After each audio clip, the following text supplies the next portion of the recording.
What's good, YouTube? It's your boy, Blue Blood Sports TV, back at y'all with another one. So, we have some interesting news. As after undefeated unified WBC IBF welterweight world champion superstar boxer Earl the True Spence Jr., who was widely considered by many to be top 3 best pound-for-pound fighters in the world, with a record of 27 wins, no losses, no draws, 21 wins by way of knockout. Earl Spence Jr., 31 years of age, stands at 5'9.5" with a 72-inch arm reach. He was scheduled to face off against legendary 8-division world champion, iconic Filipino superstar boxer Manny "Pac-Man" Pacquiao August 21st in a mega showdown. But Errol Spence, he suffered an eye injury that saw Errol Spence have to be removed from the fight after being diagnosed with a broken, torn retina, detached retina. So he's been on the shelf. With that said, Manny Pacquiao had beat former undefeated unified welterweight world champion superstar boxer Keith "One-Time" Thurman July of 2019 for Keith Thurman's WBA, World Boxing Association's title, and President Gilberto Mendoza. And Manny Pacquiao, due to inactivity this year and it being 2-year layoff, and according to Gilberto Mendoza Jr.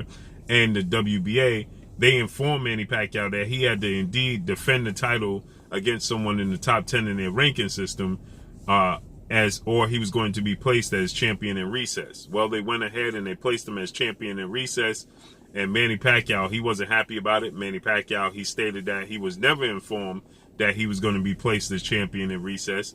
He was never informed that he had to face somebody in the top 10 in their ranking system, and he just totally felt like they did bad business. With that said, they elevated WBA regular champion, Cuban star boxer Yordenis Ugas to the super champion, What's interesting is when Yordenis Ugas was elevated as super champion, Manny Pacquiao, he petitioned after letting it be known that the WBA never informed him, and the WBA publicly came out and apologized, and they admitted they never formally informed him.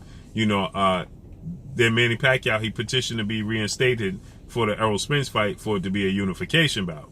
Well, they didn't oblige him, and they held fast, and they stayed on their square, and they kept Yordenis Ugas as the WBA champion, super champion.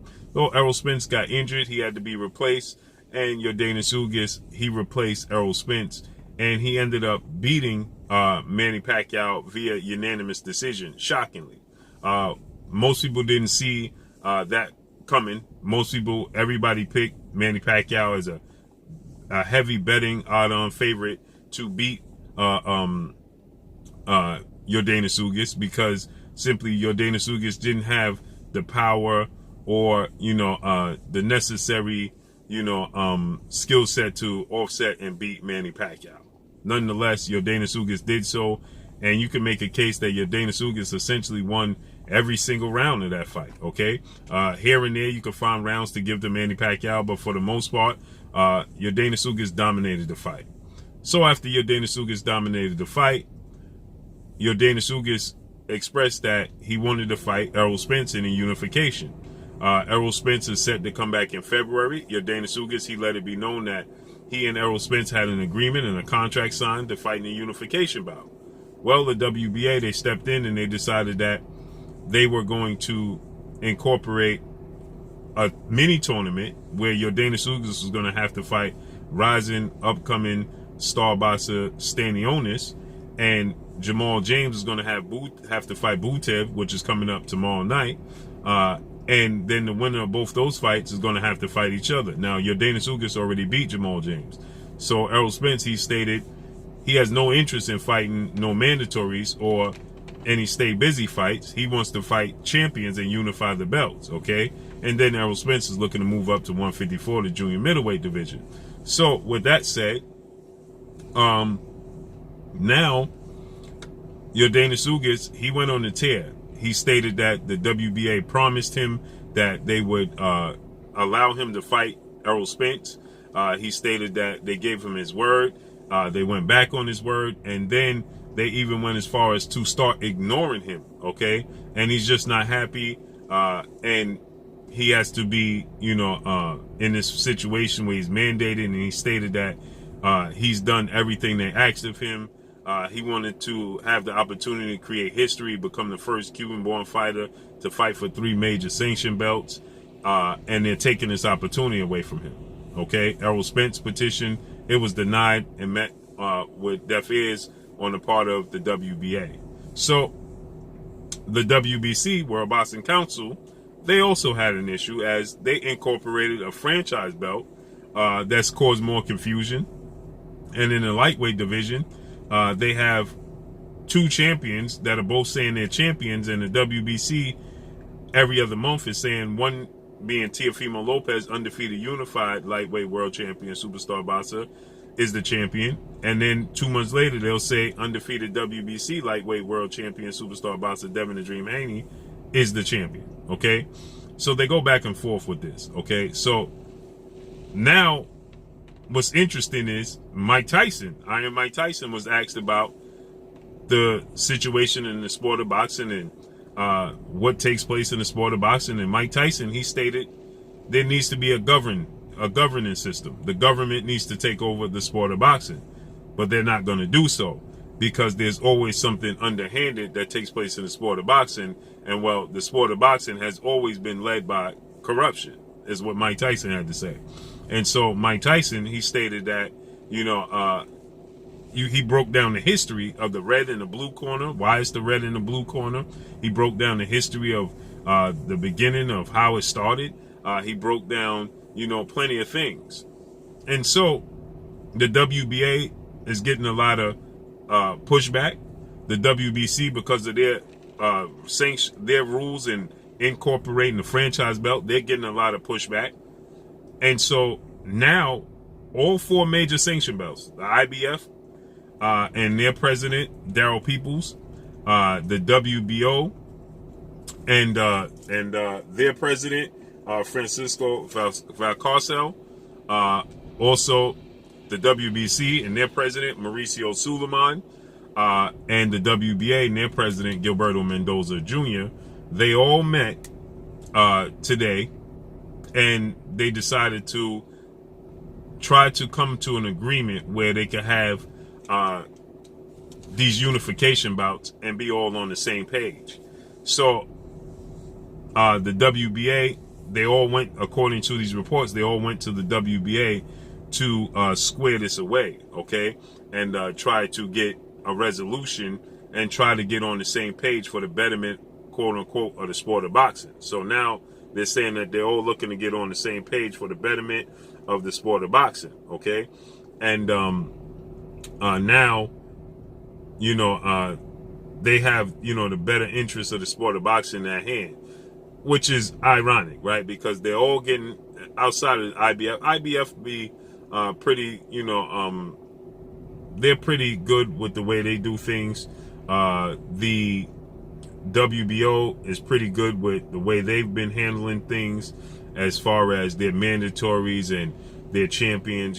There's not a lot of confusion when it comes to the IBF and the WBO. The confusion more so comes with the WBC and the WBA. Ironically, the WBA is the first belt that was ever introduced to the sport of boxing, and the WBC, the green and gold belt, is the most prestige belt in the sport of boxing, and they're the ones that seem to have the most issues and cause the most confusions within the sport of boxing, okay? And so now reports that they have all met to come to some understanding. This is possibly, to help iron out this situation with Errol Spence and Yordenis Ugas, because Yordenis Ugas is completely unhappy with the way he's being treated, as he should be, because the way Yordenis Ugas is being treated after, you got to look into it, look from this standpoint. Yordenis Ugas just officially became the champion after the WBC, the WBA let it be known that they never truly properly informed Manny Pacquiao that he was going to be placed as champion in recess. And Manny Pacquiao, he petitioned to be reinstated, and they denied him. Well, people looked at Yordenis Ugas as not being the official real champion. Then Yordenis Ugas, he goes and he beats Manny Pacquiao officially, and then they still look, now he's officially the world champion, and they still look, to give him the runaround. As he stated, they promised him he was going to be able to defend his titles. Okay, Yordenis Ugas had this to say, quote, he said, I fought Jamal James, I beat him, he was 20-0. I fought Perella, he was 14-0. Figueroa, 28-0 against Thomas Delorme on a 10-day notice, but I beat him. I fought Sean Porter, and I beat Manny Pacquiao. What does these 6 fighters have in common? That was not in the favorite. I was not a favorite in any of these fights. I fought hard. I beat them all except for Sean Porter, and I arguably beat Sean Porter. Okay, he said, why would I have to fear a guy who's 13 fights? Talking about Stanionis. Okay, so he goes in to say, he goes to say, who is miraculously there to ruin a unification and a historic fight for Cuban boxing.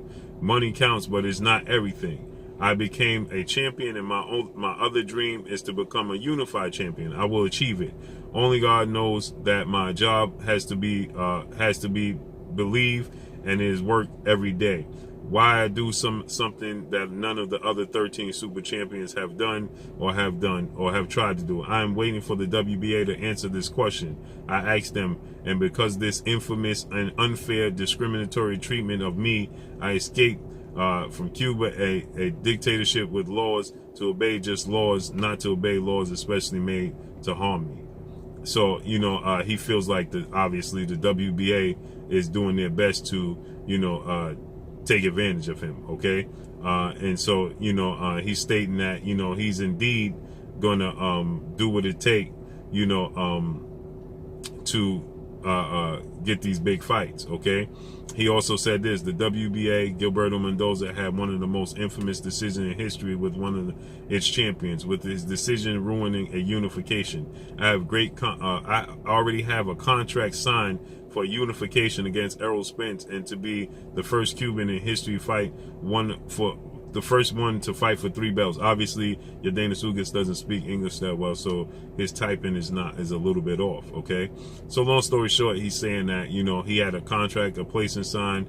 The WBA is giving him the runaround. Okay, and that's what he had to say. Now let's just listen to what Mike Tyson had to say regarding the sport of boxing and how things take place in the sport of boxing. Listen to what Mike Tyson had to say. This is what it is. It's a gang. This is what it is. It's a gang. Boxing was developed from gangs. The old Irish guys, old Dutch guys. It was a guy named Jim Bleacher. Wow. And he always put his slash on his corner. So that's how we got the red and blue corner.